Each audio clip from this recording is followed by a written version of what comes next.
Joining us now is Chief Executive of the Road Haulage Association, Richard Burnett. You're one of the people that the government is calling to make ready.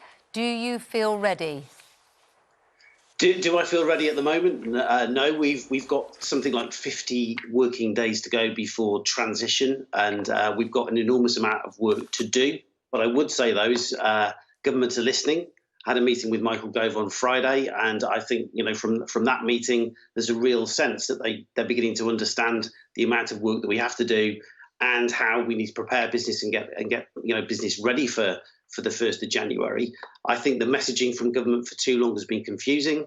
It's been talking about deal or no deal. It's irrelevant what deal we have. We've got to prepare. We've got to make sure we've got the right paperwork and customs processes in place. And therefore, from today, business really does need to wake up and understand that it has to prepare.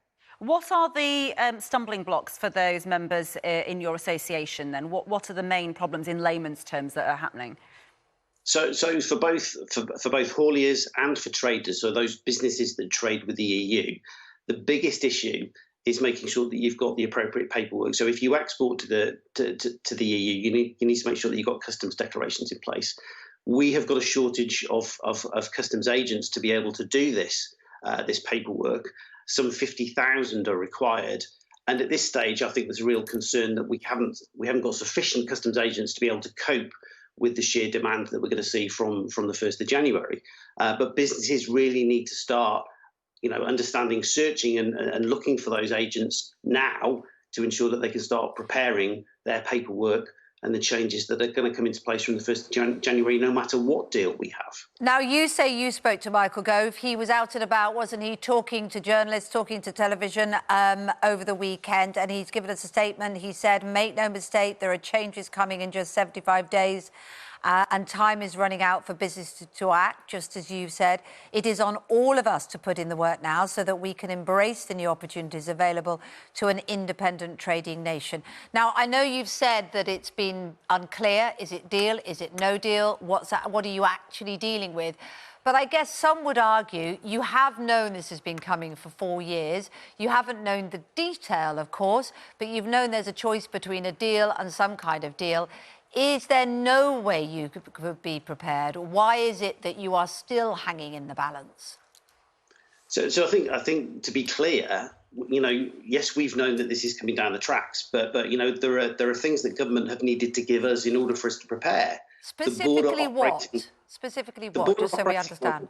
We didn't receive the border operating model until July of this year, and the second iteration of that only came out last week.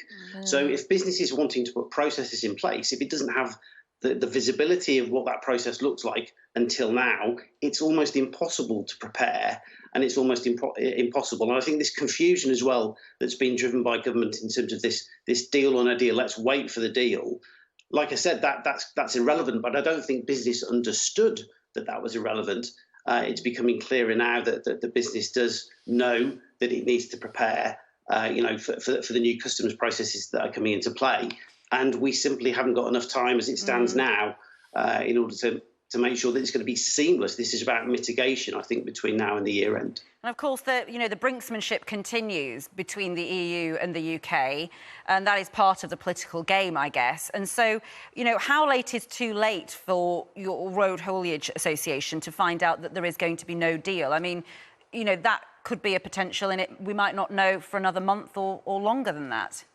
So the deal is very much about whether or not we get a free trade agreement or whether or not we get WTO rules. It's looking more like WTO rules. And this is about the tariffs or the charges that are going to be applied, for goods. So like I said, it's almost irrelevant now what the shape of that deal is. It's making sure that we've got businesses prepared and that they understand that if they're going to trade with the EU, they've got to have that customs declaration. But would you prefer that there was a free trade deal just in general for all your hauliers? I think for UK trade, it's critical to get a deal, because from that perspective, it's going to affect the balance of trade. If we trade under WTO terms, then those tariffs may actually switch volume off because businesses, become unviable in terms of the trade that they're undertaking with the EU. So I think it's critical that we get a deal, from that balance of trade perspective. Are you frustrated that the Prime Minister said he had another ready deal right there, and actually it turns out it needed a little bit more marinating basting that we thought. Are you frustrated that he told you that and actually we're still in this situation? I think we're all frustrated in terms of the last 4 years. I've lived and breathed this, with our membership over the last 4 years, and the lack of clarity at times, and the lack of where are we going, what are we going to do, and the fact that we haven't sort of laid this deal out clearly enough, and we find ourselves in this position right now is incredibly frustrating, not just for the haulage industry, but also for those traders that are trying to prepare for the end of the year. Okay, thank you so much for joining us.